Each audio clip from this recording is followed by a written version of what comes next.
Hi, beautiful souls. Welcome to the free 5D Magic and Manifestation Masterclass, where I'm so excited to share with you the recent clarity, the recent downloads that I've received about manifestation as it filters through all of the different dimensions of consciousness and how it really works. This information has really changed the game for me. It shifted my paradigm a lot. And since I kind of like have fully received and integrated this information, my own manifestation process has sped up like very significantly, very significantly. So I'm very excited to share this information with all of you. Okay. So before we start, I just want to give credit where credit is due and acknowledge that I learned my foundational understanding of manifestation from Joe Dispenza and Abraham Hicks. And I still think that they are absolutely amazing teachers of the manifestation principles. And as I go through my presentation, you'll hear a lot of things that are familiar from their work. And it's just because that's the cornerstone that my understanding is built upon. So I think what I bring forward is a new depth of understanding of how the anything shows up in our physical reality, where it comes from, and new new words, new verbiage, new analogies to kind of understand like where, like fill in the gaps a little bit. There are some gaps missing for me through their explanations that have filled in through my own process. And that's what I want to share with you. But it is based on what I learned from them initially. Okay. So, number one, first and foremost, I want to acknowledge that you are magic. You absolutely are magic. If you follow me at all, you'll know that that's like my bottom line message is the acknowledgement that you are a magic being, meaning that you have the ability to create like far beyond what you probably believe that you're able to create, far beyond even what I am able to understand, what we're able to create. Humans are powerful creator beings. We are imbued with gifts of powerful imagination and sensitivity to physical and non-physical energy patterns, and we can we can produce beautiful manifestations when we understand how the process works. It is my belief that we have been programmed very painfully, sometimes very overtly and violently, and sometimes very subtly and insidiously out of our magic over centuries and generations. And in order to keep us, feeling insignificant and meaningless and disempowered, so that we are constantly looking outside of ourselves for um, the experience that we believe our manifestations will provide for us, and for validation, and for a sense of worthiness, peace, and love. But in fact, it's all within us. It is who we are, and this is our time to reclaim it and get it back. How we've been programmed out of that and why is a whole other topic. If you want to hear more about that, then just follow me because I touch upon it fairly often. Um, but suffice it to say that that's my belief based on my observation through my life, through my own past life memories, as well as Akashic readings that I've done with other people. Just that we are super magical. We are all psychically gifted. We are all gifted with the power of creation and manifestation, like I said, beyond what we can even conceive of. And we have just been programmed to forget that about ourselves. And that leads into my next thing, which is that our beliefs are everything. They are the cornerstone of the whole manifestation process and the whole experience that we have as humans in this 3, 4, and 5D realm. Nothing is an objective fact. Everything is subject to observation. There is no such thing as objective, factual information. There's no such thing as, empirical evidence, because that would suggest that there is no observer and that the observer doesn't affect the outcome. And we know we know that that's not true. In fact, it has been scientifically demonstrated that that's not true, that the mere fact of observing anything is what decides how any given potential timeline is going to manifest itself into our physical realm. So I'll touch more upon beliefs and the power that they hold, but it's just an important thing to lead in with, because your beliefs, and I'm sure you've heard this before, your beliefs are not static, they're totally malleable. You have the power to change them, and they dictate everything that you experience. So now I want to go into the dimensions of consciousness and energy and give a little background. If you're in my program, Into the Akasha, or you've taken it in the past, or you've taken my program, Magic Awakening, then you will have heard this before, but bear with me again as I go into my understanding of the dimensions of consciousness and how they express themselves from the 0th dimension to the 13th dimension. I'm aware of dimension 0 to 13. There might be more. I don't know. I received it in a download, and it took a little while to really integrate and understand, but these are what I'm aware of. So the 0 point dimension, the 0 point field, you may have heard people refer to this. It is it's just pouring rain here for like days and days and days. The 0 point field is the original field from which everything emanates. So the way it was shown to me is as like a placid lake of energy vibrating at a completely even rate. There's no variation at all in it.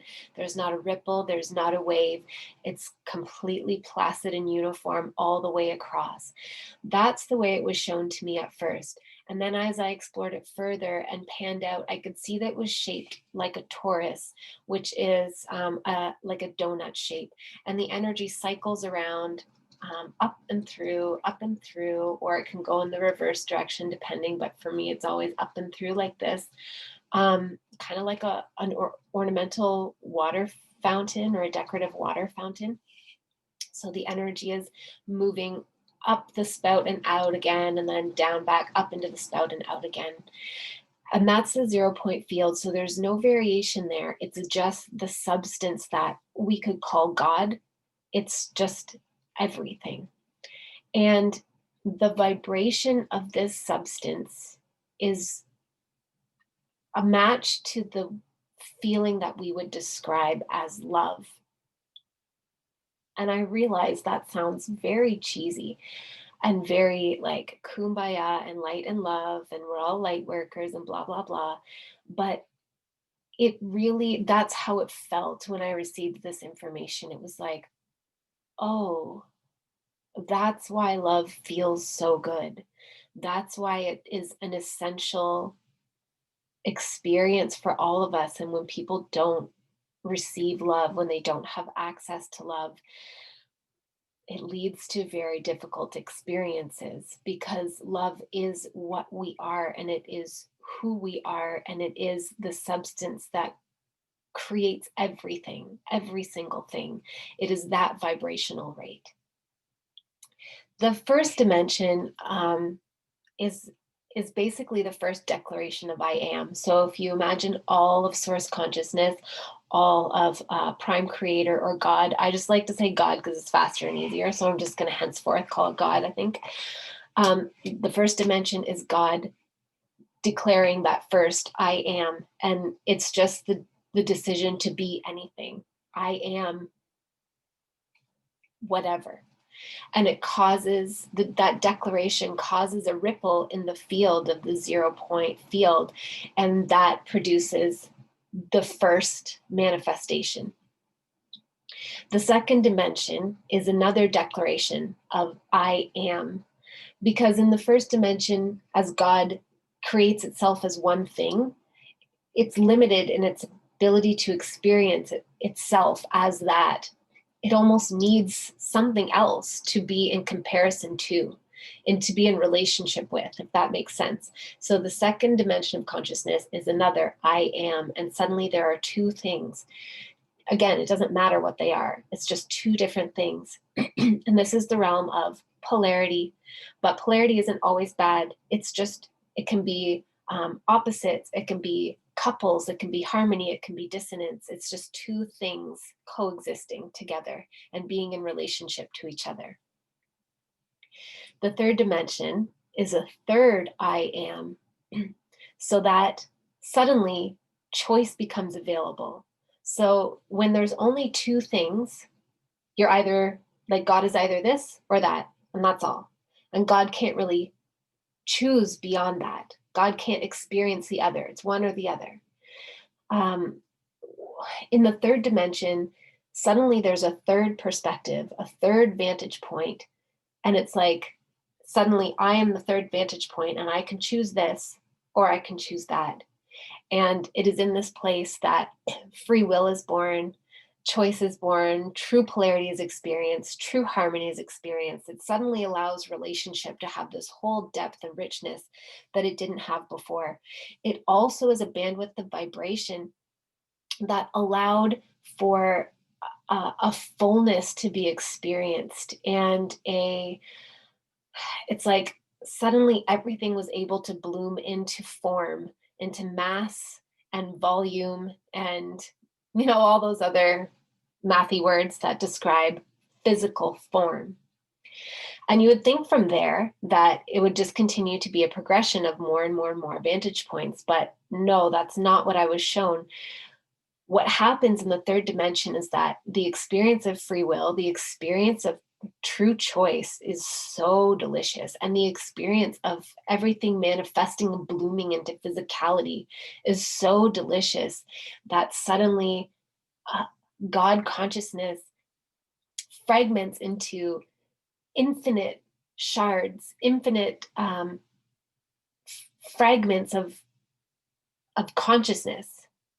It's like a mirror shattering. Like in the third dimension, we are still the whole mirror. We're the whole mirror, but we've broken into a whole bunch of different shards and we're all reflecting back to each other. The fourth dimension is space and time. So it's attached to the third dimension insofar as without space and time, without the ability to move, we would all be stuck in that mirror. We'd just be stuck there and nothing would move. And we could choose, but we couldn't experience our choice. Space and time allows for a beautiful blooming and unfolding of experience and evolution through time, as it were. Time outside of the third dimension isn't linear. In the third dimension, it is experienced in a linear, a sequential pattern. Outside of the third dimension, everything in time is happening in this beautiful, suspended, holy, ever-evolving moment of now. It's just this beautiful, it's like constantly swirling and changing, but it's all there now. But in the third dimension, it gets to unfold from start to finish. So a really beautiful example is a piece of music. In the fourth dimension, that piece of music is suspended in its completion. It doesn't have, there's no space in there for it to unfold. It just is in its wholeness. In the third dimension, it's processed through our processors, with our mind, our brain, our consciousness through the third dimension, and it's allowed to unfold note by note, bar by bar, and it becomes this beautiful, sublime experience to hear vibration as it translates into sound. So space and time allow for evolution. It allows for alchemy. It allows for blossoming and unfolding. It's what, allows us to be born as a baby and unfold and evolve through our lifetime. It's what allows a seed to be planted and to become a whole entire tree. Another way of imagining it is that it's like a movie reel, like a film reel. So the whole entire film exists on the reel all right now, but as it's fed through the film, what's it called, projector, the film projector, it's broken down and fed through frame by frame. And so it's experienced in a linear unfolding of a beautiful narrative. However, what I was shown is that in actuality, um, the frames appear static and solid in and like decided upon already from our third dimensional perspective, but actually they are movable and malleable, and each frame continues to evolve within itself. And it's not until the moment that it passes through the projector that it solidifies into, what it's going to be. And even then, it's still so much more malleable than what we realize. Having this moment where I knew there was somewhere I was going after this, and suddenly I can't remember what it was. Mm.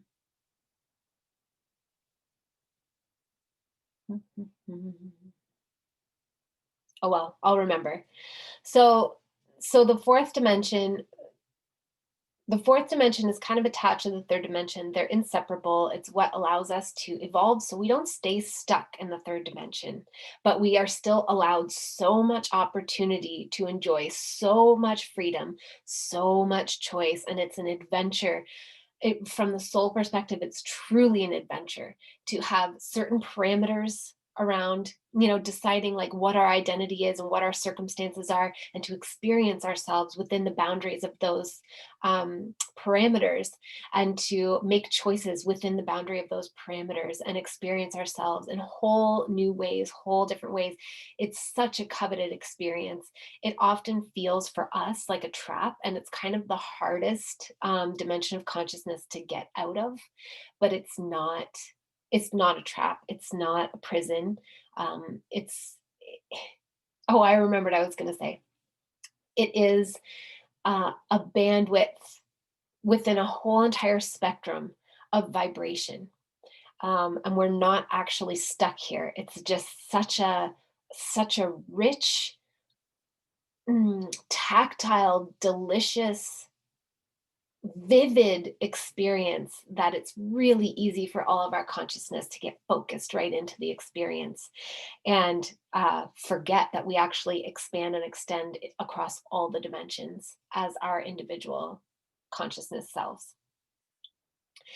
So the fifth dimension, we hear about 5D a lot these days. It's very much buzzword. I don't usually like buzzwords, but I don't care. 5D is where it's at. That's where we're all headed.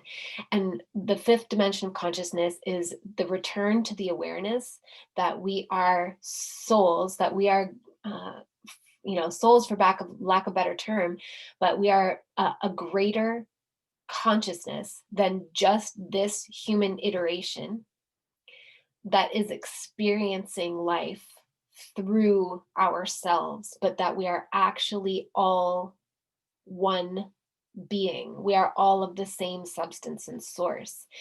It is the returning to remembering that time is not linear, that physicality is not static, that nothing is as solid as we think it is, that there are so many more ways to move through this experience within 3D than what we realize. So 5D still bridges the 3D experience. It's like you're still in the 3D experience, but you don't feel trapped in it anymore. You're starting to remember and understand the rules, the actual rules, not the fake arbitrary human imposed rules that make no sense and make us all miserable.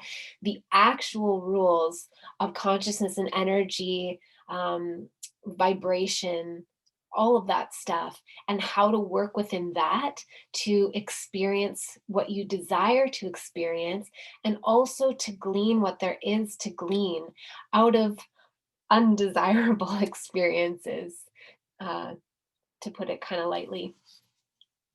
So the fifth dimension resides in the heart. The heart is literally, as the chakra, it is the energetic center that's the bridge between grounded 3D reality on earth and higher dimensional awareness. It's the bridge point. So it's where we're still human, like I said, but we suddenly have access to all of this higher dimensional consciousness.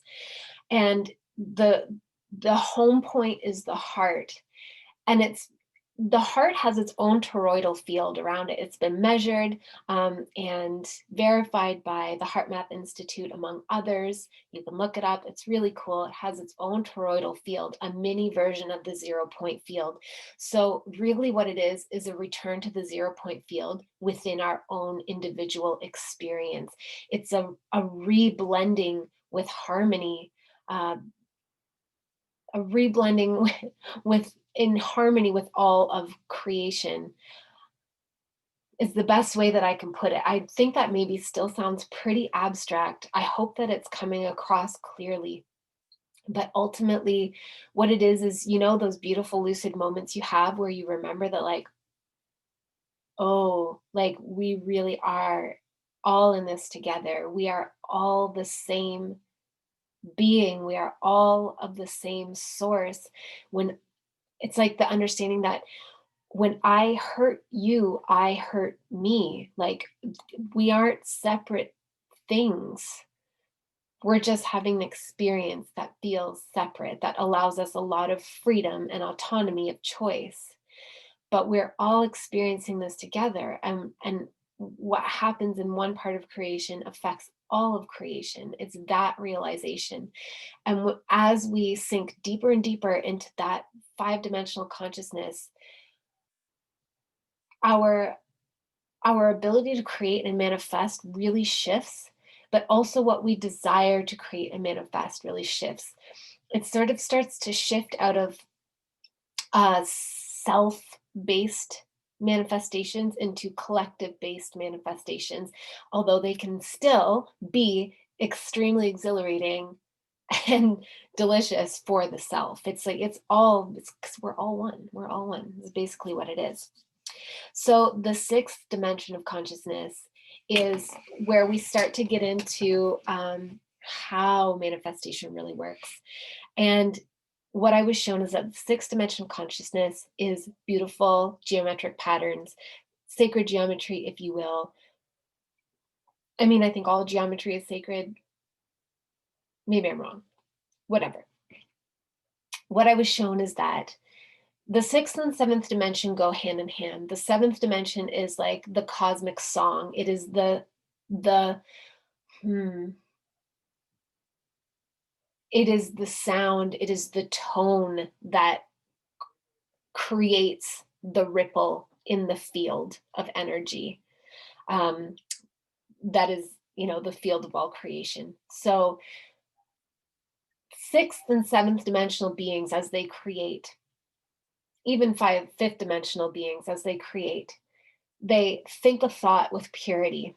And by purity, I mean there are no warping beliefs attached to it. It's just a pure thought.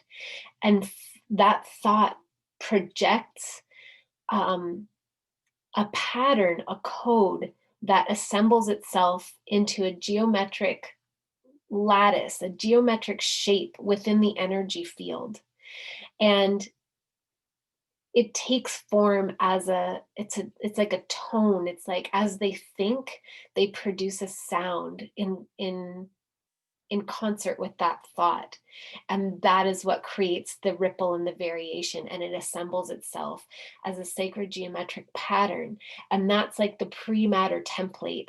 From there, it, kind of like trickles down through 5, 4, and 3D and blooms into the third dimension for us to experience physically.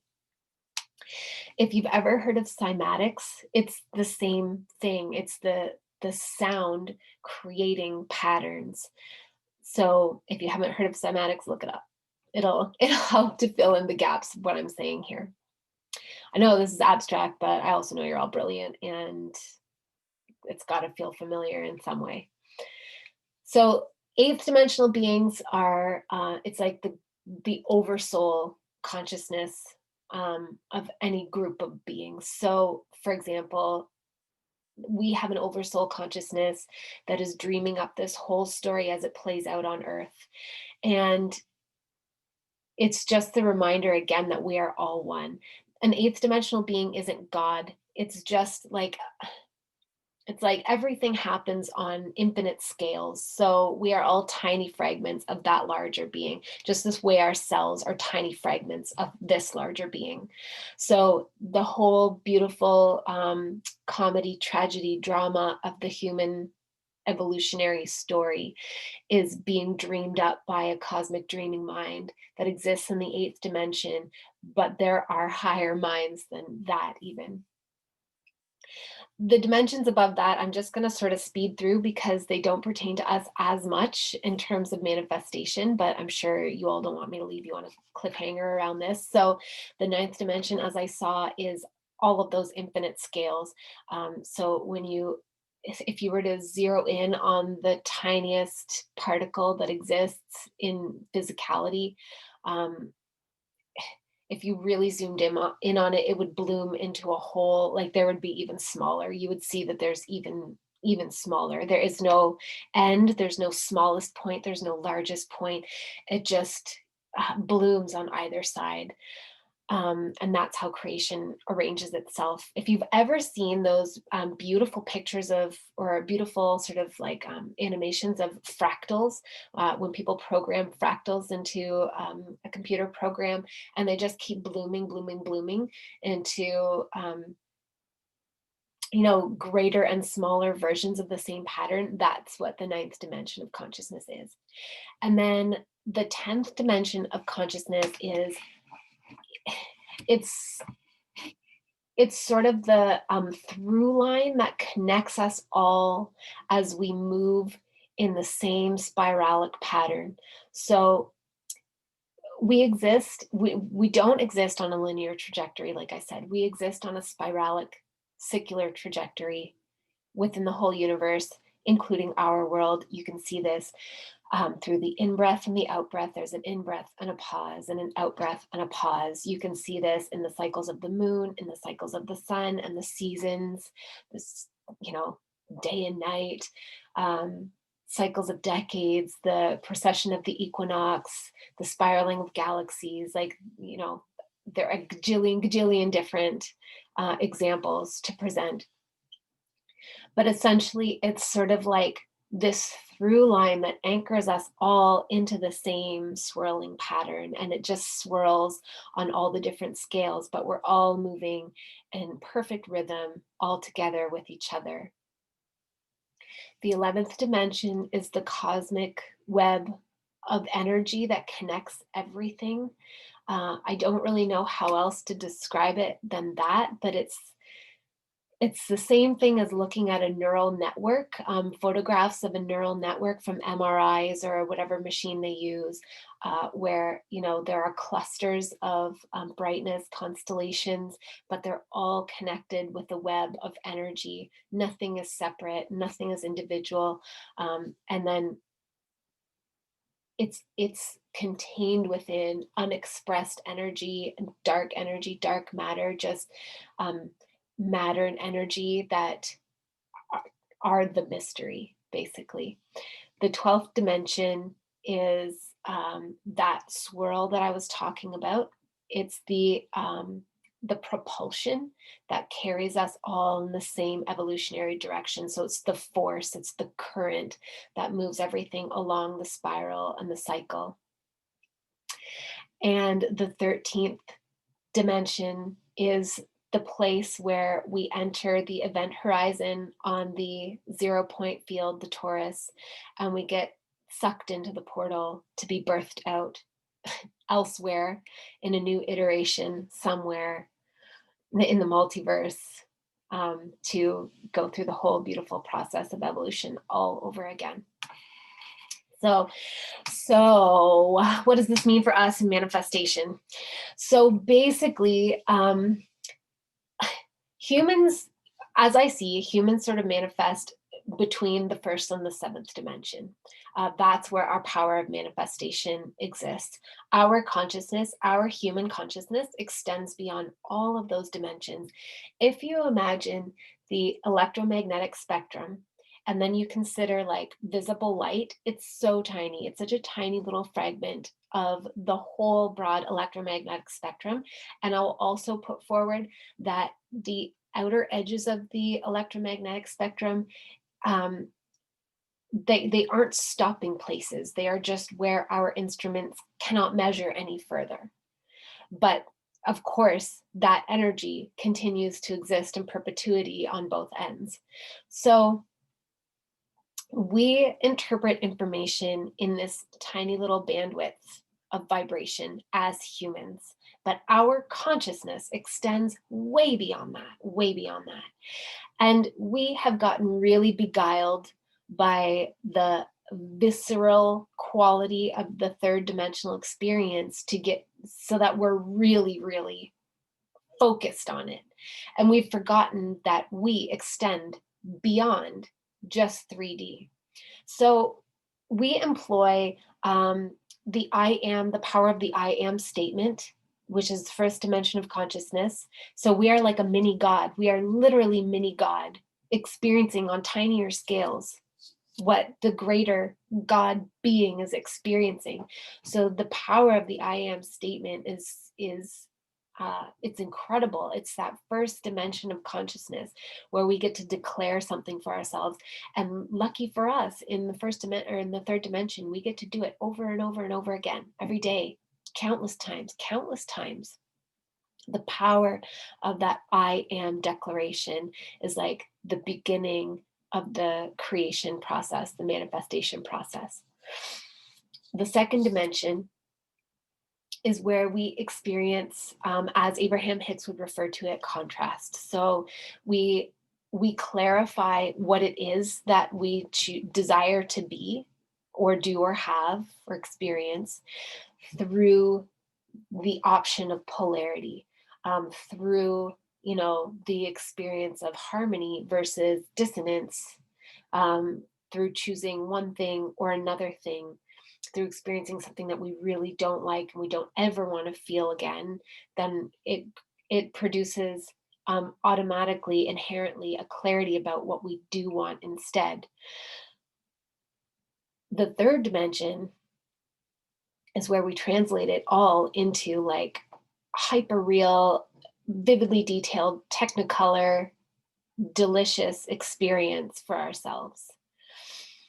The fourth dimension is where we get to experience its unfolding little by little, so that it's like a beautiful bajillion course meal, rather than just having it all suddenly at once. The fifth dimension is where we remember this power that we have, and we are able to apply it into our experience of manifesting.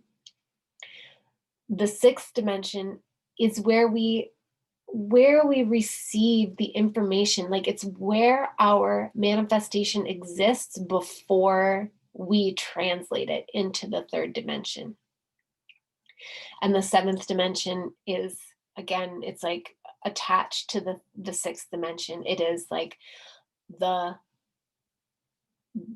thought, the sound that creates our desire before we even experience it. The moment we have it, the moment we feel a desire and we think of something that we want, it truly is born. Abraham Hicks calls it a rocket of desire. And before I understood it in this way, like, I kind of got what she meant, but not really. So essentially what it is that the moment that we consciously, especially consciously rather than subconsciously, the moment we consciously desire something, it's done. It's literally done. It's instantaneous. In the non-physical dimensions, there is no lag at all whatsoever. It instantly causes a ripple, a seventh dimensional, beautiful sound ripple, that instantly takes the shape of a geometric framework. And that's the pre-matter template behind everything that we experience as a manifestation. So it is instantaneously done. It's instantly done. So then, if that's so, why don't we experience it right away? Why? Well, I'll tell you why. So Humans are complicated, that's why. The way we work, the way we manifest as human beings is that our minds, our consciousness is the projector. It is the film projector that translates the information. So all around us, energy is arranged in patterns, those geometric patterns, or codes, if you will. It's all codes, and we decode it and we project it outward onto into the simulation. The third dimension is it's a simulation. We think it's so friggin' real. It's not. I mean, it's real. It's a real place. It's not imaginary, but it's not real the way we think it's real. It's a simulation, and we project it out onto the green screen. We are the renderers of the codes, the renderers of the energy patterns, the non-physical energy patterns. We receive them through our physical and non-physical senses, and our consciousness proceeds to translate it and decode it. So it's like receiving a zip file. We're the unzippers. We unzip the zip file and allow it to then bloom into the third dimension. Without beings, and humans aren't the only ones, but without beings to translate all of this information, it wouldn't exist in the third dimension. We are required. We are active participants in this beautiful unfolding experience. Sometimes very hideous and painful and ugly. I will, of course, acknowledge that.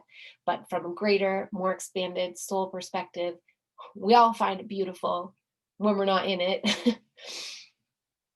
We are necessary participants in the unzipping of the zip files in the third dimension so that it can come into creation. It must be processed through the observer. It's not possible for it not to be processed through the observer. What's another way to put it? It's like that tiny spectrum that is the visible light spectrum. We call it the visible light spectrum because it's visible to who? To us. Without us, it wouldn't be the visible light spectrum. It would still continue to exist on the continuum of the electromagnetic spectrum, but it wouldn't be visible by anybody. It requires us. We must decode it. We must receive those non-physical energy patterns and then unzip the file and decode it, project it out into the world, and create the fullness of the third dimensional experience of it. I hope that makes sense. So that's great. So it exists in pre-matter form as an instantaneous fact in the sixth dimension as geometric shape and energy code, and then we decode it. Why then? Why? Like if it's so done the second you have the manifestation, why don't we experience it right away? Or why do some people feel like they never experience what they desire to manifest ever? And I'll tell you why. Because humans have beliefs that bung the whole process up. We have beliefs, and it's like part of the joy of being a human from a soul perspective. But it's like the bane of being a human from the human perspective. It's friggin' annoying. But it is what it is. It is what it is. If you imagine, so beings who, sixth dimensional beings, for example, or higher, when they manifest, they don't have to translate it into the physical. So they emanate a pure thought. And I mean, it's pure because they don't have beliefs bunging it up. They're in the third dimension, we feel like this is all we are. And so it's easy for beliefs to be created that separate us from our continuation across all of the dimensions. In the sixth dimension, for example, you can see the whole of creation. You're not trapped in this little vantage point. You see it all.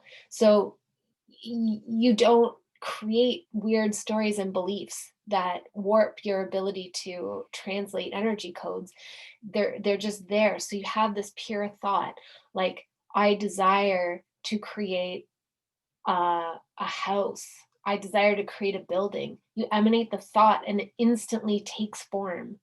and you fill it in with your desire. Basically, it's like, it's projecting.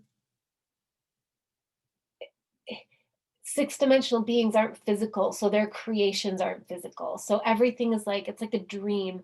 They don't need to reach out and touch it solidly for it to be real. They just think it and it's real, if that makes sense. we we are physical. We experience things through our physical senses. We want things to be physical and real. That's what we don't even acknowledge that anything friggin' is real unless there's something physical to it. Like, we're so married to this perception of being in the third dimension. It's funny, actually. But it is part of the appeal to come here. It's a big challenge. It's a big challenge for souls. So many of them want to do it. So we have these beliefs that bung everything up. Like I started out with, beliefs are everything. They are everything. It's 11:11. So they determine what we receive and what we perceive and how we perceive or render it. So what I mean is that if you have no context for something that you desire to manifest, so let's say you desire to manifest a loving partnership, and you had a nightmarish childhood. You didn't experience any love. You didn't experience any care. You have no framework or context for what a loving bond feels like, to be in relationship with somebody else in a way that feels honoring and loving and healthy and supportive and nurturing and nourishing. If you have no context for it at all, then even though it exists all around you in physical and non-physical, as energy codes and as translated already in physical reality energy codes, you can't receive it because you have no framework for it. So it's like somebody speaking a whole different language to you. If somebody speaks to me in Swahili, I can't receive the message, because I don't have any knowledge of that language at all whatsoever. So I can't receive the message if it's spoken in that language. And it's the same. If there are energy codes around us, there are energy patterns around us that match every single thing, everything imaginable. The universe is completely unlimited. And if we don't have a framework in our experience and our beliefs to be able to translate it, then it's like it doesn't exist. We just don't even receive it. We don't receive it at all. However, if we have a context for love, but it's wounded, if we experienced love, but there was manipulation around it, or there was pain around it, or loss, or anything, which is true for most of us, then we can perceive it, we can receive it and perceive it, and we can decode that energy pattern of a loving relationship. But it's going to be in a warped way. We warp the energy through our beliefs and our context, so that what it then manifests as is a warped version of the initial pure manifestation. And that's not because there's anything wrong with us, it's just the way it works. We have to bend it. It's like if the energy codes that we're receiving to manifest with, if it was like a plasma kind of quality, like Play-Doh, it's like we're shoving it through our little like a Play-Doh presser, I don't know, cookie cutter. Like, it has to fit through the framework that we have based on our beliefs and our stories, based on the experiences that we've had, and it'll take that shape, even though that's not what the original energy pattern was shaped to be. If we have a pure, clean context for romantic love or a loving relationship or partnership, in any way, then we can cleanly receive that energy pattern and decode it cleanly in its original form, and it manifests as it was intended to be experienced. It doesn't get warped along the way. Does that make sense? So basically, manifestation is decoding something. I had to check my notes. I wrote a lot down. Manifestation is decoding something that already exists in your experienced reality. Okay. It already exists. You created it the moment that you imagined it, the moment that you desired it, the moment that you desired it. It already exists. Everything exists. Like, there's multiple timelines, multiple probabilities. There is no, when people come for a reading and they ask when they're going to meet their soulmate, it's like there are so many variables, there are so many potential outcomes to that. It's impossible to answer. It's truly impossible to answer. There's only the probability based on where the person's energy is at right now, but they can change that easily and quickly, and have a whole different experience.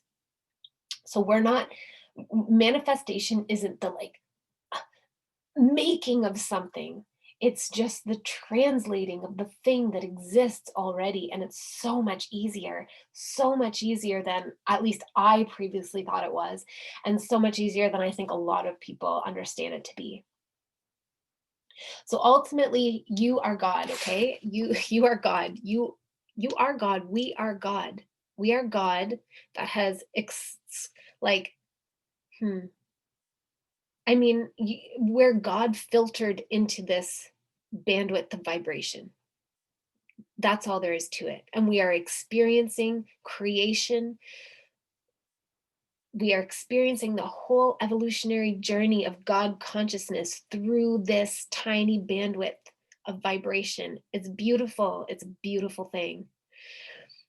God is birthing desires through you. And then it is orgasming with ecstatic fulfillment of those desires through you. So,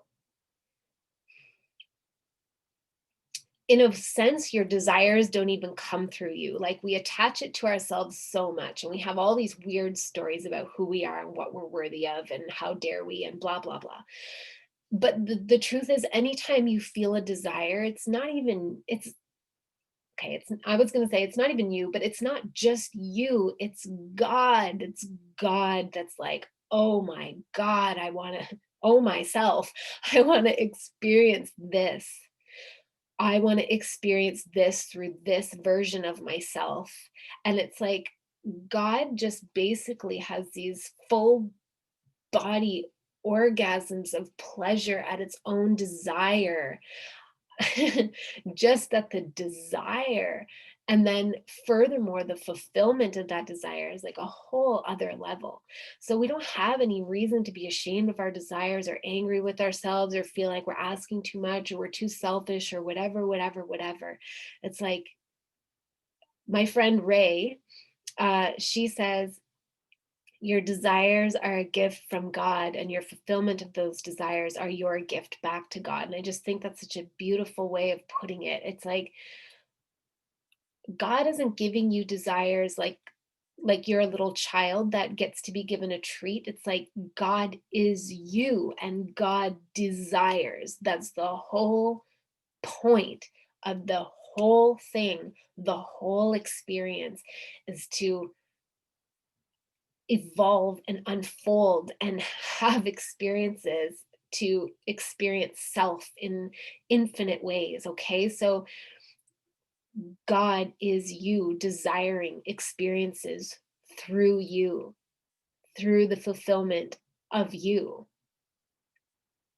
So God feels the desire through you, and they birth into existence, the desires birth into existence as energy patterns, as a code to be decoded, as a zip file.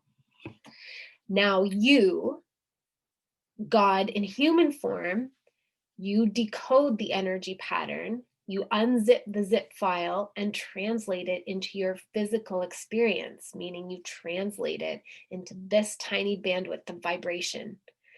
And then, like, how this is really supposed to work is that as you experience your manifestation, the decoding of your desire into your physical experience, God, you experience it and God experiences it. And together you have the most delicious orgasm. And orgasm is the only word I can think of. If it's offensive to anybody, I apologize. But it's like that full being flooding of pleasure, just waves and waves of pleasure washing over you. That's how it's supposed to work. That's what we're here to do. That's what this whole human thing is supposed to be about. Now, for reasons that are beyond the scope of this particular masterclass, we've gone and like complicated it very much. So what it actually looks like is we bung it all up with our entirely erroneous and warped perceptions of ourselves and of the world and of what's possible. And we manifest something that feels painful, disappointing, wrong, off, a distortion of what it's supposed to be. And we make it mean something about us. We make it mean that we're bad, we're unworthy, we're undeserving. We use it to reinforce the stories that we have about who we are and what's possible and what's available in this incredible infinite experience of unending, ever expanding, ever evolving energy. So that's how it usually goes. But this can also be a good thing. Like we can still use this to our advantage because it lets us know where the warped fuckery is and what is waiting to be unwarped, basically. So as we all manifest things that we do not desire to experience,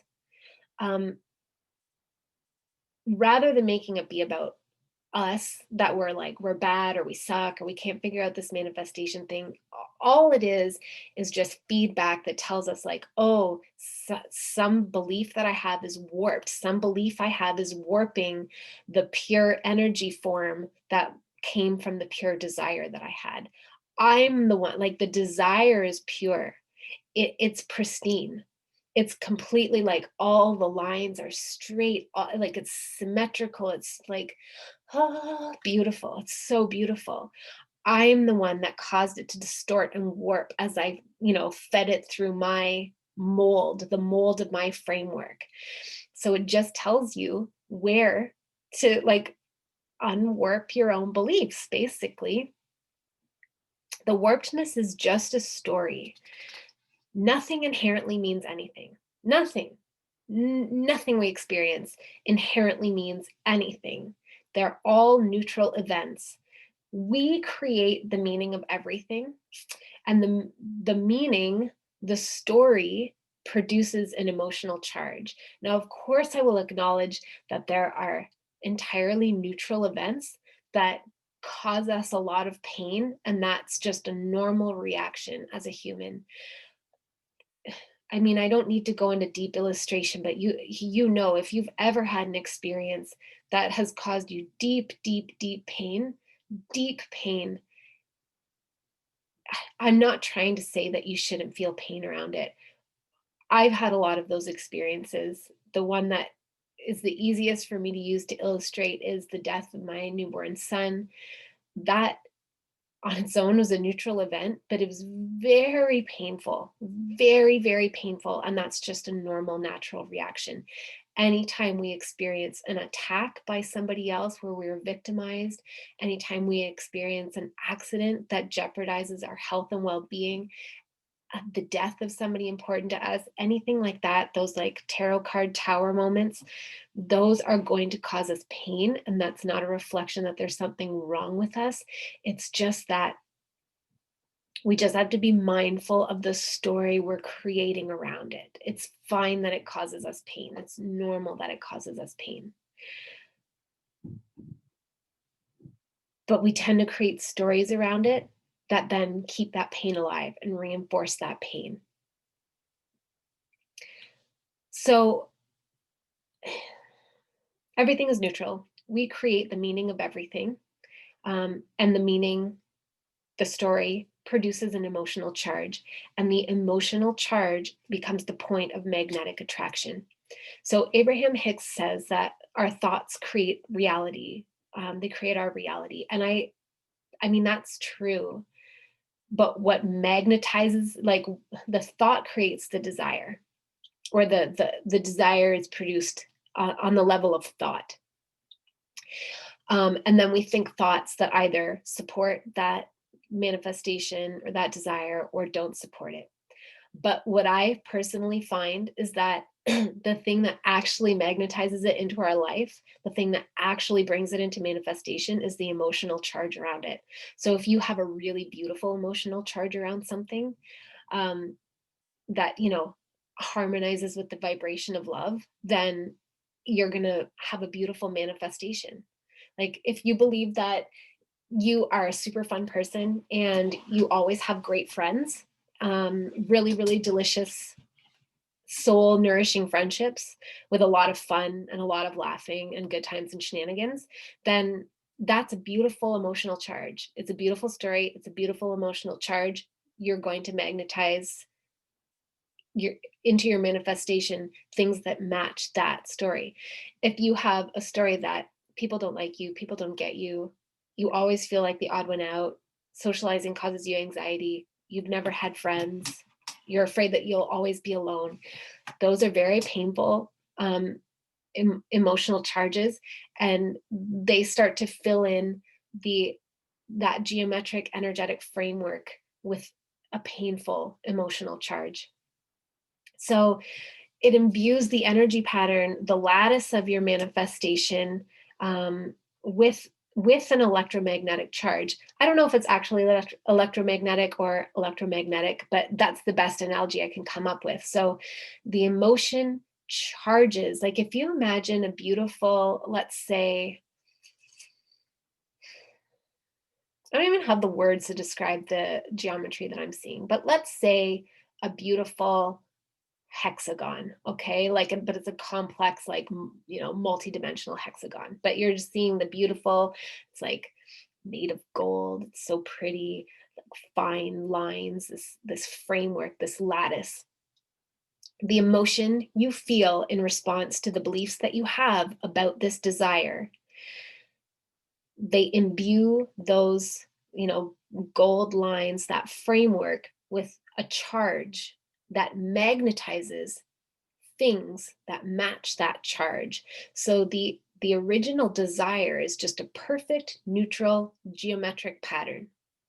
And then we supply the emotional charge, and the emotional charge becomes the point of attraction that starts to fill in that geometric pattern. So the emotional charge draws in all of the tiny subatomic particles that are continuously blipping in and out of the third dimension of bandwidth all the time anyway, blipping in and out of physical existence. And the lattice of your creation, that geometric lattice, begins to fill in. It begins to gather momentum. It gathers mass and volume. It attracts more and more of it to itself. And as long as it carries like a negative emotional charge, it'll attract pieces and particles and physicality that match that negative emotional charge.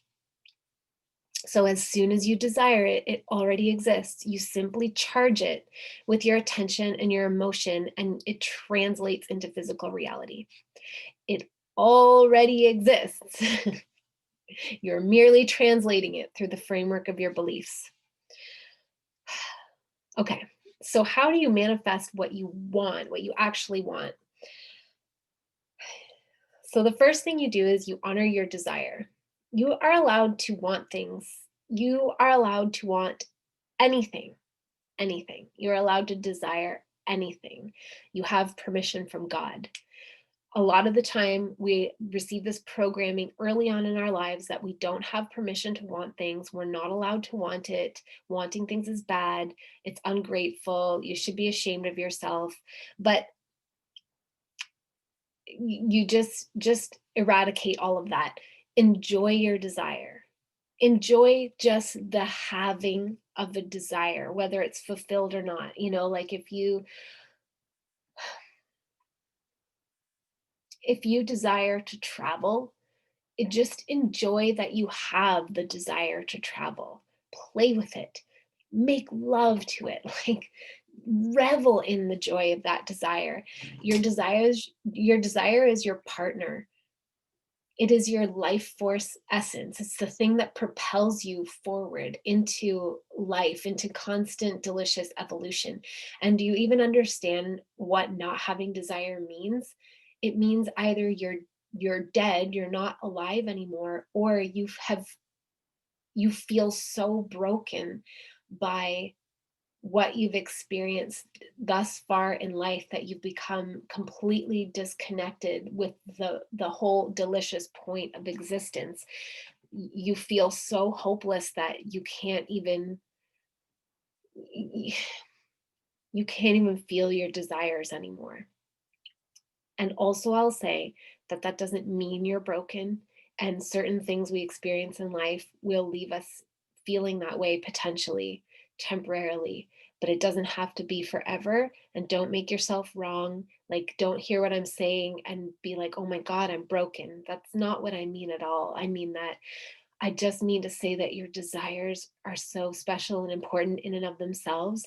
And they're so important to honor. So important to honor. Your desire is a gift, revel in it, and love it.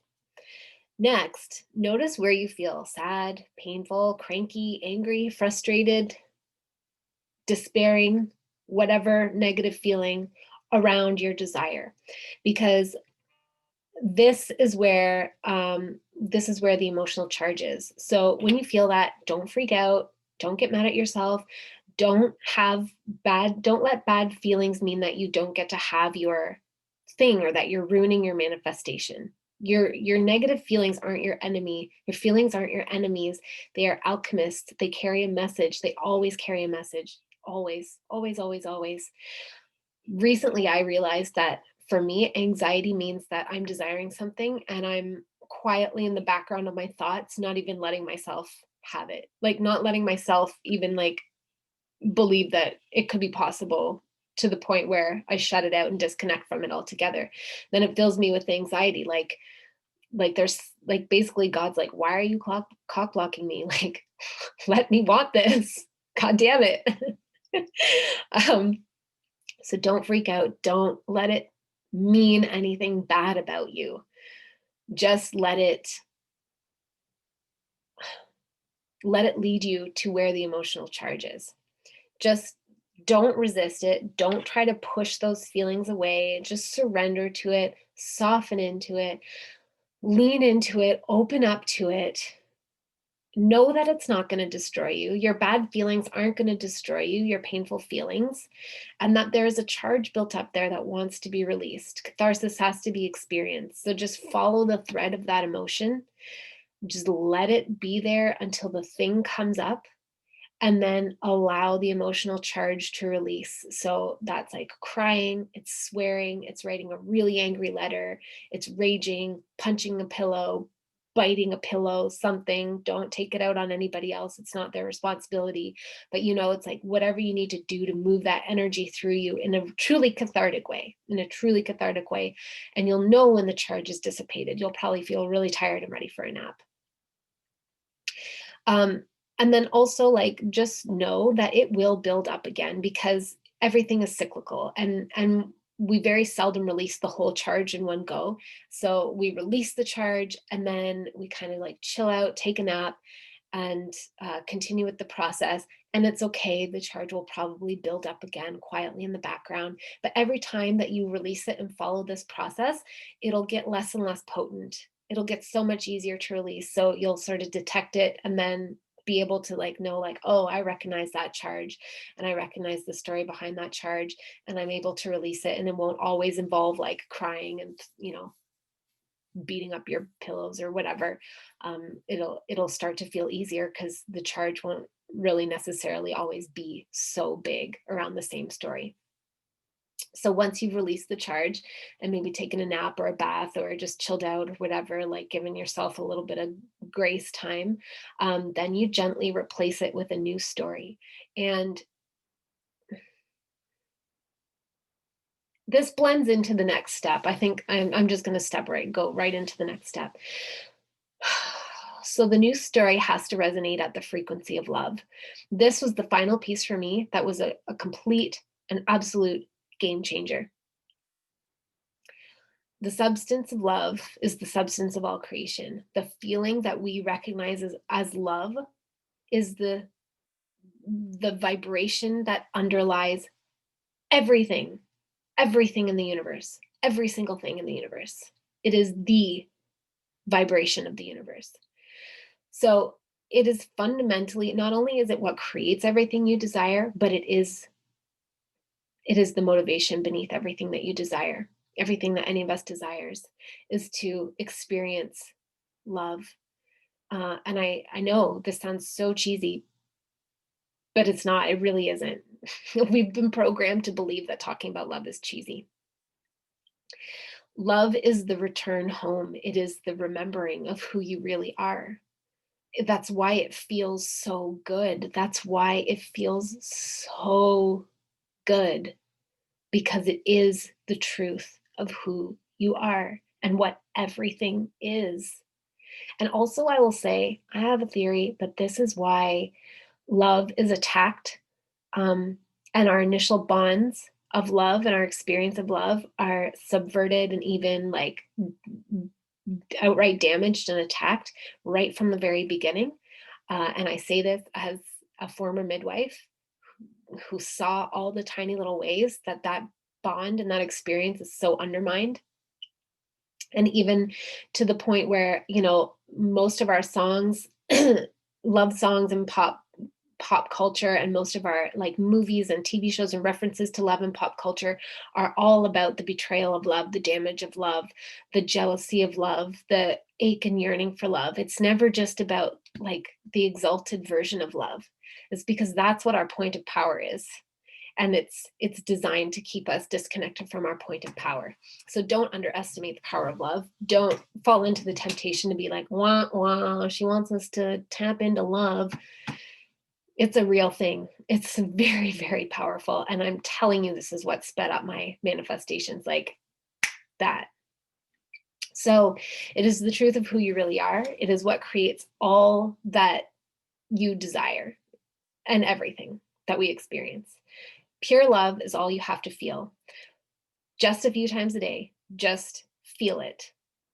But Amy, I've never experienced love. All of my experience of love have been wounded or damaged. I don't know what love feels like. Yes, you do. And also most people have had that experience where our context of love is wounded. But even if you've never known love at all, if you decide you want to experience it, you can, because it is what you are. It is what you are made of. It is literally you. It is the most familiar vibration there is. You just have to sort of like just make space for it. Just receive it, just believe it. A lot of manifestation people talk about feeling what it would feel like to, like, if you had your manifestation already. And I believe that's true and beneficial. And I've tried that, but what really sped things up crazy fast is to just feel love. Some of us need to practice the feeling of giving love, but I would argue that most of us need to practice the receiving of love. So it's just like, it doesn't have to be long. You don't have to spend hours a day being like, love. You just take a minute or two and just sort of chill out and just, it's the feeling of, imagine yourself as a newborn. What does a newborn want and need? All it wants is like safety, nourishment, love, and to be like beheld as an absolute miracle. That's all a newborn desires. And that's all any of us fundamentally desire. And as we evolve in our lives and acquire more life experience, our desires become more complex and varied. But I'm 100% convinced that beneath everything that we wish to experience, what we want to connect back with, what we want from that experience, is to reconnect to those feelings of being safe, being nourished, being loved, and being beheld as a miracle. And if you can kind of take yourself back to that aspect of yourself who has only those fundamental desires and just allow yourself to receive those desires, receive that feeling, receive that level of love. For me, the way that it has been most effective for me is to personify it. So it was really only last week that I started imagining at first I started imagining money as a person. And then it kind of extended like beyond just money. It just extended to everything. And that person just loves me in those ways, no matter what. It's the most unconditional feeling. And as I just leaned into it, it just feels like a sigh of relief. It feels so real. It feels so present. It's around us and surrounding us. It's being delivered to us all the time, but we cut ourselves off from it with our weird stories of unworthiness and all that stuff, and just like not believing it's really there. But it's there. As soon as I opened up to it, it just flooded in. And maybe that works for you to imagine it as a person, personify it as well. You could imagine it's your spirit guide. You could, it doesn't matter. And like imagining something doesn't make it imaginary. It just means that you're kind of like tricking your brain a little bit, tricking the naysaying part of your brain, bypassing it so that you can receive that vibration. And as you just receive that feeling, just receive that depth of love and absolute like marveling at the exquisite miracle that you are. Like even as I'm talking about it, my whole vibration has changed. Everything changes. I feel myself in the fifth dimension where it's almost like the depth of space starts to sort of like blend together and flatten, and like I can feel time just isn't the same experience as it was like 10 minutes ago when I was just trying to do my presentation. I'm telling you, this is the key. This is the key thing for me. It sped things up so frickin' fast. It's unbelievable. At the very end, I'll give you like an example as best I can. So don't underestimate the power of that feeling. Practice it. Don't get mad at yourself if you can't connect with it right away. Just prioritize connecting with it, even for like friggin' 60 seconds in a day. It's so easy. You can do it anywhere. The more you practice it, the more readily available and accessible it is. Just receive that. Receive it. Don't worry about, like if you're trying to manifest like, a six-figure year and you've never earned six figures and you don't really know anybody personally in your physical life who has, it can be really hard to connect with feeling the feelings of that. Fuck that stuff. Don't pay attention to that. Don't beat your head against the wall trying to connect with the feeling of an experience that you've never had before so you don't know what it is.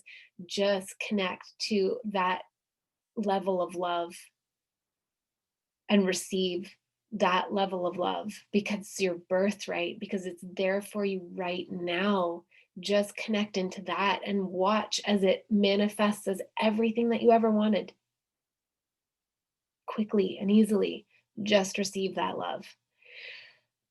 So then the next thing is surrender, which really just means releasing any attachment to like how it's going to come in. So again, if you're trying to manifest a six-figure year and you've always had an experience of financial scarcity and struggle, then of course your brain is going to lose its shit and try to be like, yeah, but how, and try and control the how. What that really denotes is that you don't trust that it can happen, and your brain still believes it has to make it happen. And again, all you have to do to surrender is return to that feeling of love, because in that place, you don't need anything. and you can access it no matter what your circumstances are, no matter where you are. And it doesn't have to be on the subject of money or the subject of a new house or a new car or a romantic relationship or health or whatever it is that you want to manifest. It's just love. It's just that deep, deep, like everything is okay. I'm swaddled. I'm held. you know, I'm held and I'm safe. That love. I'm absolutely adored and wanted. That love. Just feel into that. And then your brain releases the how, because all your brain is looking for is that feeling of safety and security and the feeling of being wanted.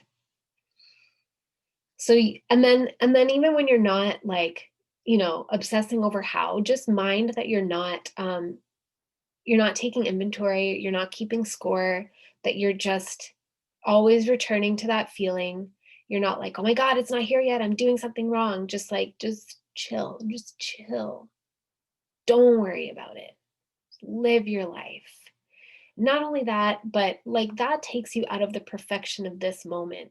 And no matter what's going on in your life, no matter what, truly, there are incredibly beautiful aspects available to you in any moment.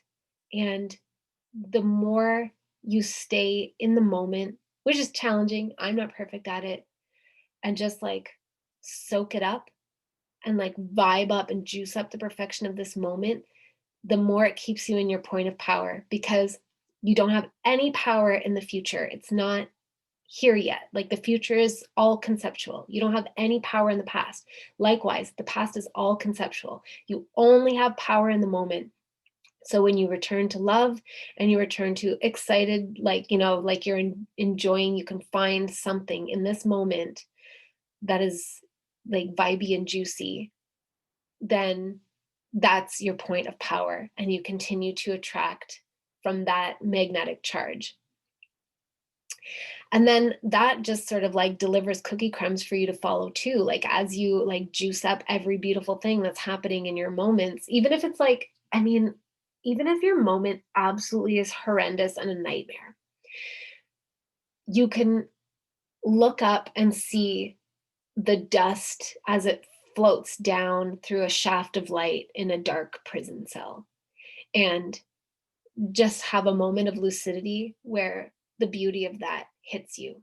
You know, there's there really is beauty available in every moment. And if you miss it in this moment, it's okay. The next moment is here already.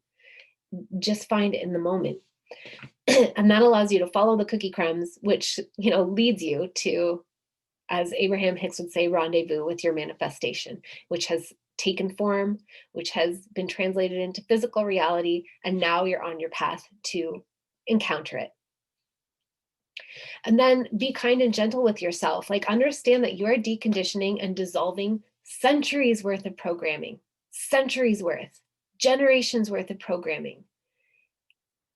It's not an impossible task, but it can feel daunting. It can feel hard sometimes, but you've got this. You're totally capable of doing it.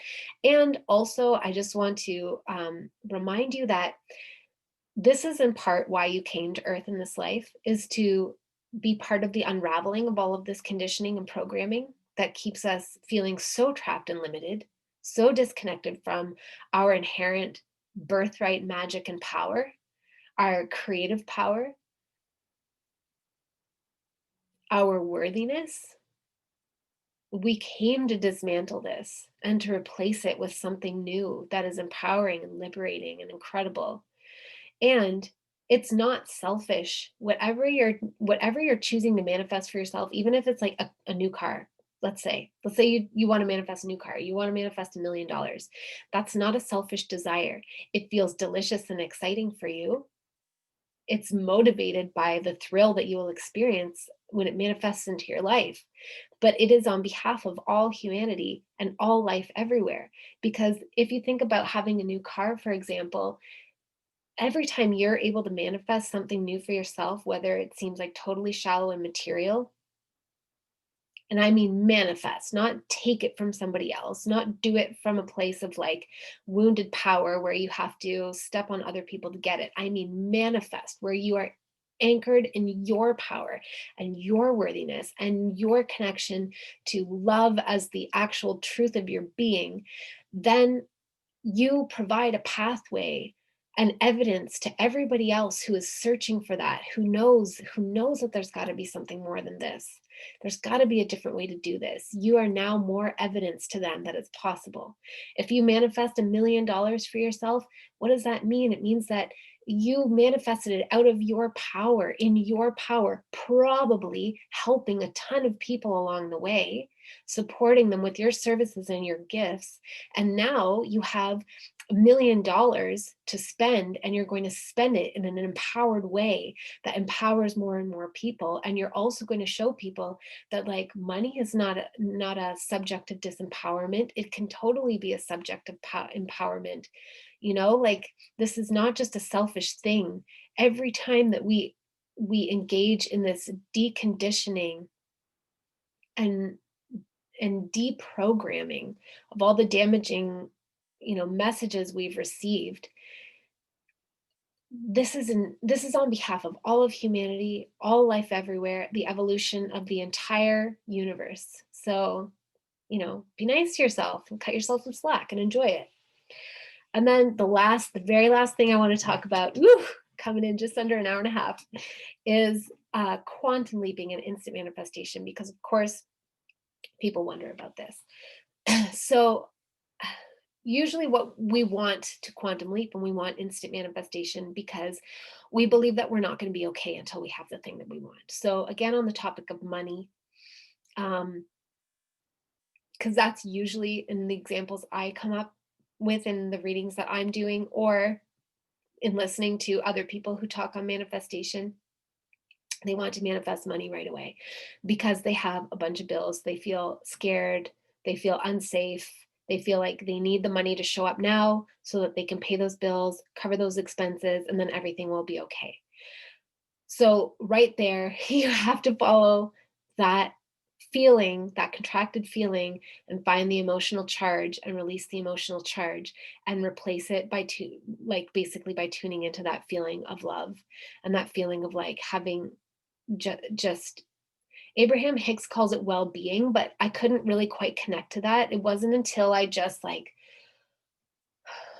leaned into the idea of somebody loving me so much, so unconditionally, that fucking none of this matters. Like the stakes mean nothing. The stakes that I thought were there, the high stakes, aren't even there. They aren't even real. It doesn't even mean anything. All I actually desire is that degree of love. And knowing that no matter what, absolutely no matter what, I get to receive that love. That love is available to me at all times. It wasn't until I tuned into that I was able to really understand what she means by well-being. So anytime that you kind of like follow that thread, discharge the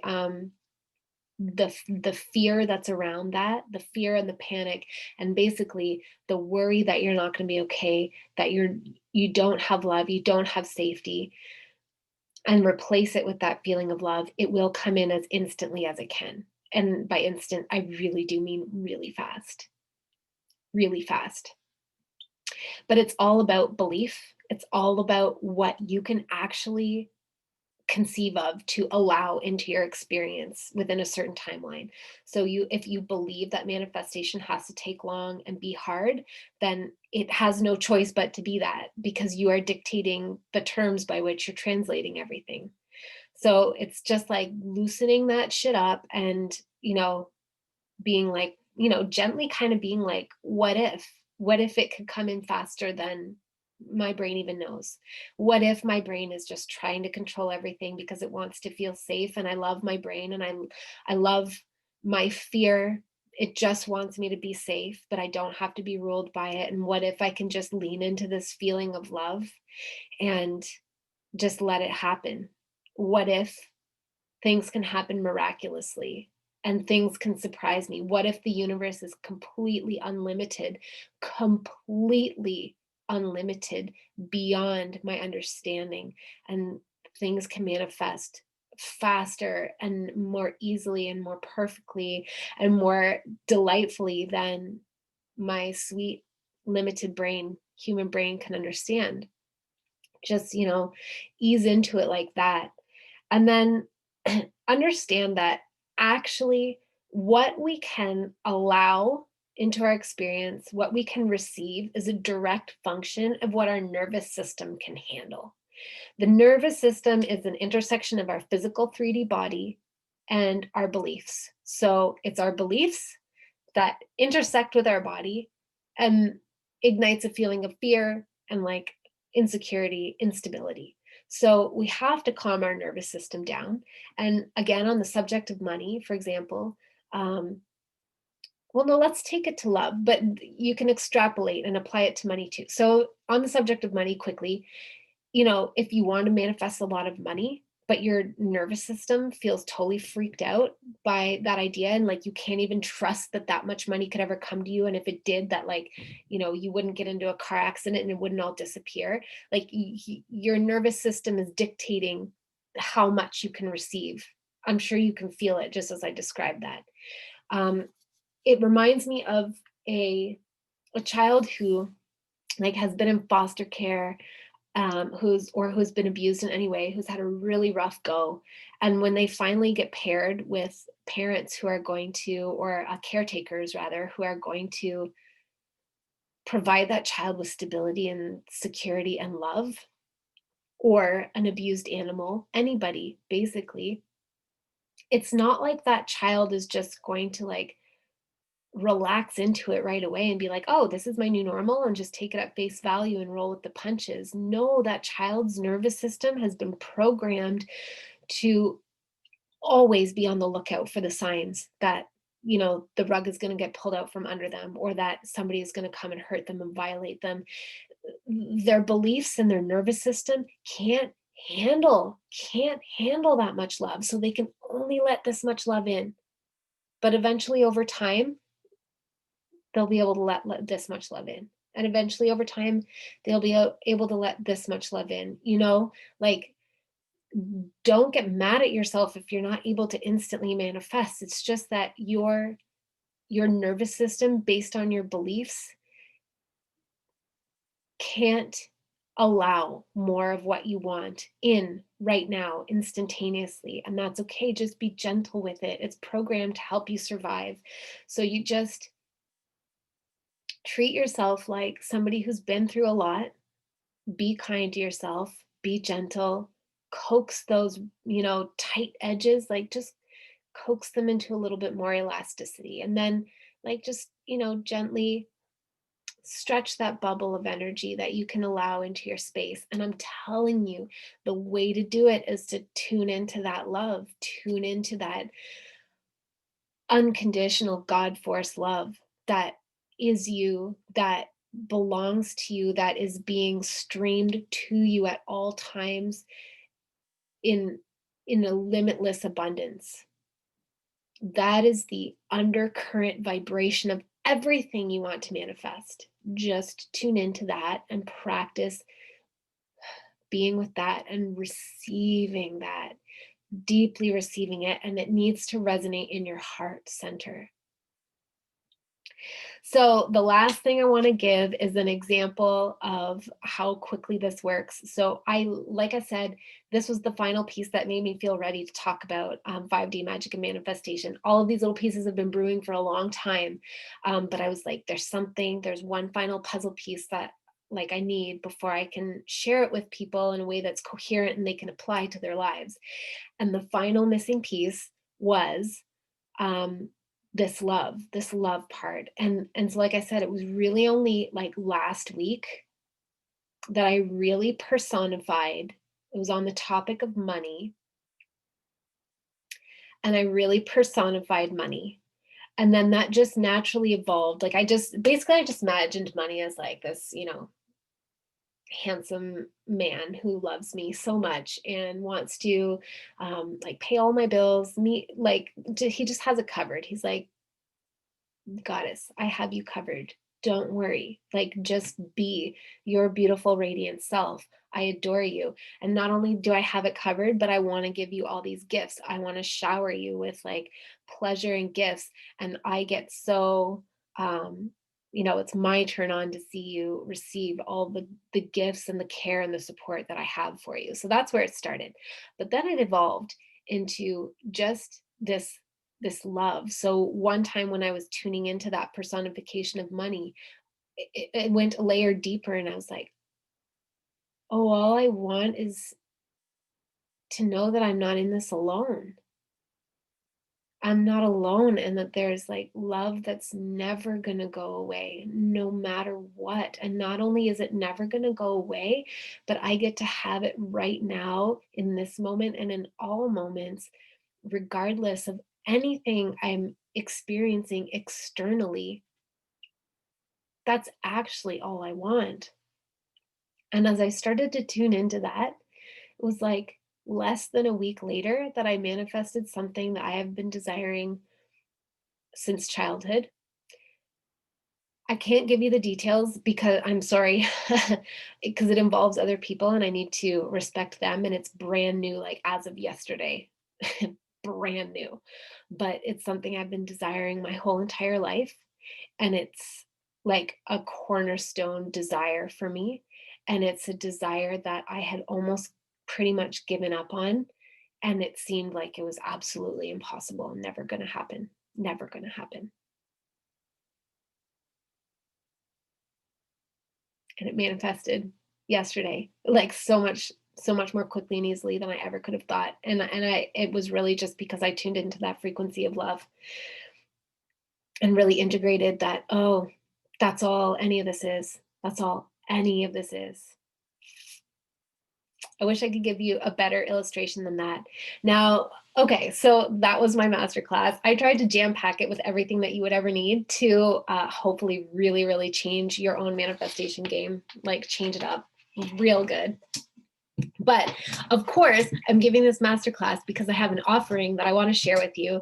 And so my offering is a 5D magic and manifestation program. It's a 6-month group program with limited number of spots, and it's really to support you in achieving your manifestations.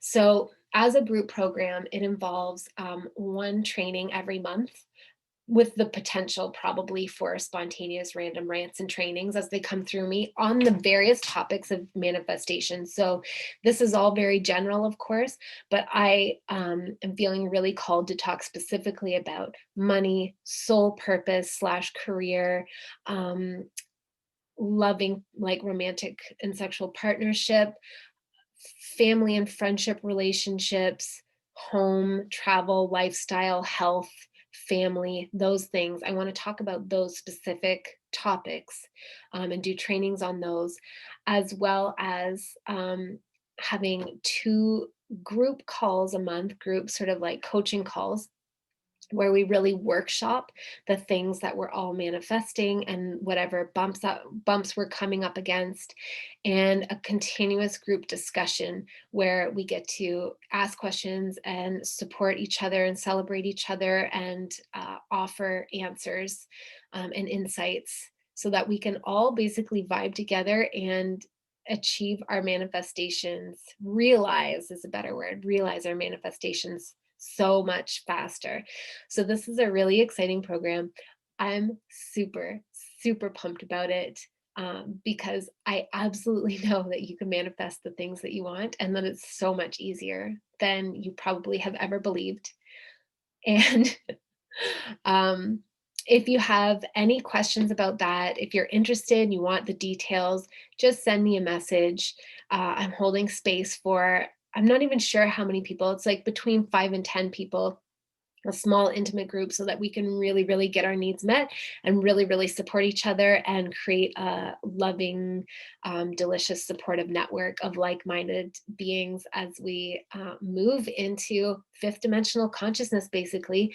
And really all of this is just about remembering how friggin' powerful we are and how unlimited we are in our potential and what we can be, do, and have as God in human form here on earth. Okay, everybody, have a great day. Thank you so much for joining me. And if you feel like you know anybody who would benefit from watching this training, um, please feel free to share it. Lots of love. Bye.